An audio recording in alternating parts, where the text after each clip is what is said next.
बन रही है उसका नाम बाबा साहब के नाम पे रखा जाए, क्या संभव है ये? बिल्कुल ये संभव है, क्योंकि जब जनमानस की आवाज होती है तो हर काम संभव होता है। ये आपने 3 कृषि कानून में भी इसका असर आपने देखा होगा। रही बात, जैसे आपने पूछा कि आज ये महारैली का आयोजन है, क्या ये बाबा साहब के नाम पर होना चाहिए या नहीं, तो इसमें मेरी सिर्फ एक ही मांग है कि सिर्फ और सिर्फ बाबा साहब के नाम पर होना चाहिए। जिस प्रकार खेल रत्न राजीव गांधी से मेजर ध्यानचंद ही सुशोभित होता है, इसी प्रकार संविधान का जो मूल आधार, जो संविधान की आधारशिला है, वो डॉक्टर BR अम्बेडकर के द्वारा लिखी गई है, तो उनके समतुल्य कोई दूसरा नाम नहीं है। तो ये हम लोग की मांग है कि बिल्कुल जो नई संसद भवन है उसका नाम सिर्फ और सिर्फ डॉक्टर भीमराव अम्बेडकर होना चाहिए। आप लोगों में इतनी ताकत है, इतने पावर है, वो सत्ता में बैठे लोग हैं, उनके पास पावर है, सब कुछ है, आप लोग एकजुट भी नहीं होते हैं, ये संगठन अलग अलग खेमे में बटे हुए हैं, हो पाएगा ये संभव? बिल्कुल हो पाएगा संभव। देखिए ऐसा है कि संगठन चाहे अलग अलग होंगे, लेकिन सबका टारगेट एक जैसा है, और मैं नहीं समझती हूँ कि इस मुहिम के लिए हमें किसी एक संगठन की आवश्यकता है। इस मुहिम के लिए भारत के हर एक नागरिक की आवश्यकता है, चाहे आप हो कोई भी हो, क्योंकि जो संविधान भारत रत्न द्वारा लिखा गया है वो सिर्फ और सिर्फ दलितों के लिए नहीं है, महिलाओं के लिए नहीं है, किसी लेबर के लिए नहीं है, वो भारत के हर एक नागरिक के लिए है। तो ये आपका भी दायित्व बनता है कि जिस व्यक्ति ने आपको नियम कानून का संविधान दिया है, आप भी उसके लिए अपनी आवाज उठाइए। तो इस काम के लिए किसी विशेष संगठन की कोई आवश्यकता नहीं। आप संविधान संसद का नाम की बात कर रही है, लेकिन अडानी अंबानी को सारा प्राइवेट सेक्टर कर दिया गया है, सारे सरकारी जितने भी थे ठेके दे दिए गए हैं, ठेके में बदल दिए गए हैं। आप अभी तक ये इसी पे ही अटके हुए हैं। जी बिल्कुल, हम चाहते हैं कि बाबा साहब को जो इतिहास है उसे प्रकाश में लाया जाना बहुत ज़्यादा आवश्यक है, और उसके लिए जो नई संसद भवन है ये बहुत ही अच्छा माध्यम है कि जब बच्चे, आने वाली पीढ़ी जब नई संसद भवन का नाम लेंगे, तब तक बाबा साहब का नाम लेंगे और जानने का प्रयास करेंगे कि आखिर में कौन था ये व्यक्ति। और रही बात, आपने निजीकरण की बात करी है, तो जैसे कि मैं आपको बता दूं कि जो हमारा आरक्षण की व्यवस्था थी वो सामाजिक समानता लाने के लिए थी, जो अभी तक भी भारत में सक्षम साबित नहीं हो पाई है। तो इसके लिए हमारा संगठन ऑल इंडिया परिसंघ डॉक्टर उदित राज जी, डॉक्टर ओम सुधा जी के नेतृत्व में यह मांग करता है कि निजीकरण बंद हो, और यदि निजीकरण होना बहुत ज्यादा अनिवार्य है तो इसमें आज भी आरक्षण की व्यवस्था होनी चाहिए कि जो लोग मुख्य धारा से रह चुके थे उन्हें मुख्य धारा में लाए जाने का प्रयास किया जाना चाहिए। लेकिन जो उदित राज है वो तो खुद पहले बीजेपी में रहे हैं, वो उनसे मांग रहे हैं। तो आपसे मैं एक बात पूछना चाहूंगी, क्या उदित राज जी एक प्रथम और अंतिम व्यक्ति है कि जो बीजेपी से कांग्रेस या कांग्रेस से बीजेपी में गए? मैं आपसे ये सवाल पूछना चाहूंगी। ऐसे भारत में बहुत सारे लोग हैं जिन्होंने दल बदला है, लेकिन उदित राज जी की एक खास बात है जो शायद आपकी नजरों में कभी नहीं आ पाई, चाहे वो बीजेपी में रहे हो चाहे कांग्रेस में हो, लेकिन उन्होंने निरंतर दलितों की आवाज उठाई है। मैंने ऐसे राजनेताओं को भी देखा है जो गद्दी पर बैठ तो जाते हैं पर आवाज नहीं उठाते, लेकिन मेरे उदित राज जी पे वो दम है कि वो संविधान की धाराओं को मानते हुए चाहे किसी भी पार्टी से रहे हो, लेकिन आवाज हमेशा दलितों की उन्होंने उठाई। लेकिन यहाँ पे जो SC/ST सांसद है 138, उनमें से तो एक भी नहीं आया है आपके साथ। जी बिल्कुल, इस बात का हमें बड़ा मलाल रहेगा, लेकिन मैं आपके चैनल के माध्यम से सभी राजनेताओं को बता देना चाहूंगी कि आज जिस कुर्सी पर आप बैठे हैं वो कुर्सी सिर्फ और सिर्फ बाबा साहब की बदौलत आपको मिली है। तो बहुत ज्यादा आवश्यक है कि हर एक अधिकारी, हर एक नागरिक, हर एक राजनेता कि वो आगे आए और बाबा साहब के हक की लड़ाई यहाँ पर लड़े। ये बाबा साहब के लिए बहुत बड़ी श्रद्धांजलि साबित होगी। लेकिन क्या लगता है कि मोदी जी मानेंगे आपकी मांग को? बिल्कुल मांगेंगे, क्योंकि मोदी जी के लिए भी वही नियम कानून लागू होते हैं जो आपके लिए और मेरे लिए होते हैं।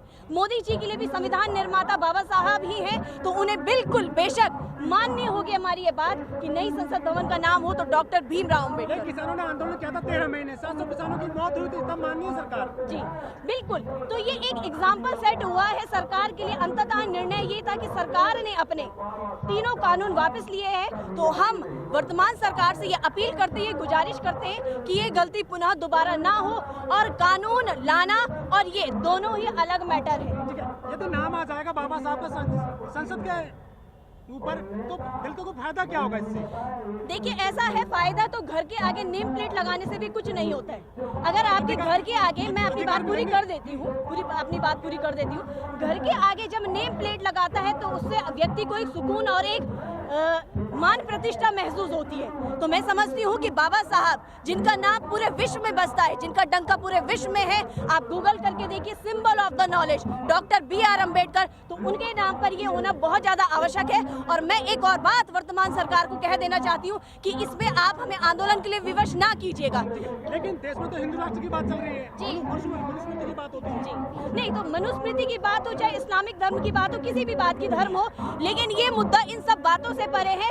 बाबा साहब ने विज्ञानवाद, तर्कवाद की बात की है और पूरा भारत उसी पर ही चलता आया है और चलता आया है। मनुस्मृति की जहाँ पर आपने बात की है, तो आप कोई मर्डर कर दीजिए, मर्डर का निर्णय कभी भी मनुस्मृति से नहीं लिया गया है, न लिया जाएगा। उसकी संविधान बदलने की बात हो रही है देश में, तो बिल्कुल संविधान बदलने की बात हो रही है, बात तो बहुत कुछ होती है, लेकिन होता वही है जो संविधान के दायरे में होता है, और जो संविधान के दायरे में होगा वही आपके लिए भी लागू होता है, मेरे लिए भी लागू होता है, और तत्कालीन सरकार के लिए भी वही लागू। कुछ लोग कह रहे हैं कि गोलवलकर के नाम पे रखी जाएगी संसद का नाम, आपको कैसे पता चला ये?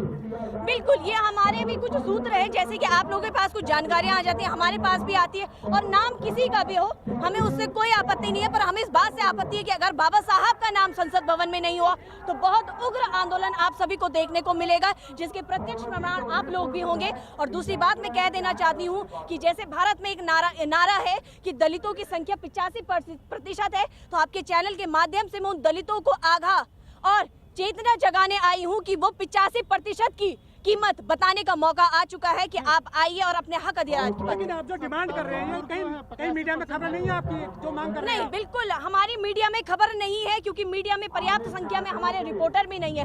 और आप जैसे बुद्धिजीवी लोग आए हैं, आप लोग पढ़ लिख कर यहाँ पर आए हैं, आप लोगों ने बाबा साहब का इतिहास भी जाना होगा, तो आप लोगों से हम ये अपेक्षा करते हैं कि आप जैसे और भी साथी हमारे साथ जुड़े और इस मुहिम को परवान चढ़े। अच्छा, अभी आपने कहा 85 है, तो 85 जो है वो सत्ता में क्यों नहीं है अभी तक?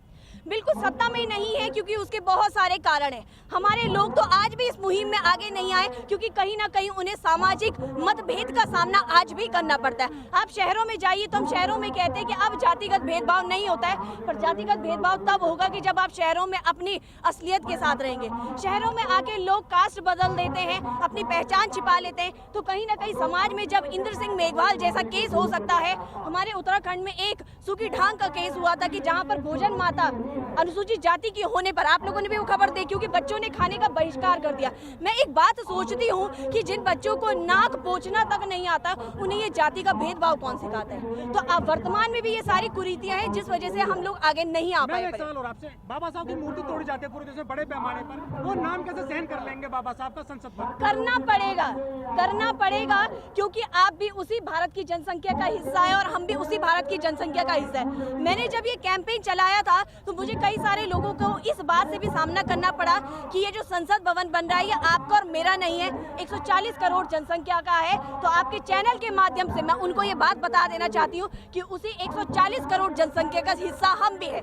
डिसीजन क्या होगा ये हमें नहीं मालूम है, पर हमारे पसीने के हर एक बूंद सिर्फ और सिर्फ बाबा साहब के लिए पुकार करती है कि नई संसद भवन का अगर ललाट चमकेगा तो सिर्फ और सिर्फ बाबा साहब के नाम पर अगर चमकेगा। सरकार नहीं मानते तो कहाँ तक जाएगा आपका आंदोलन? बिल्कुल, हमारा आंदोलन जिस प्रकार से आपने कृषि आंदोलन में देख चुका है कि जब बातें मनवाने पे आते हैं तो आदमी किस हद तक जाता है, तो हम भी यही अपेक्षा करते हैं कि सरकार हमें विवश न करे और हम भी ऐसा ही कुछ करने को मजबूर हैं।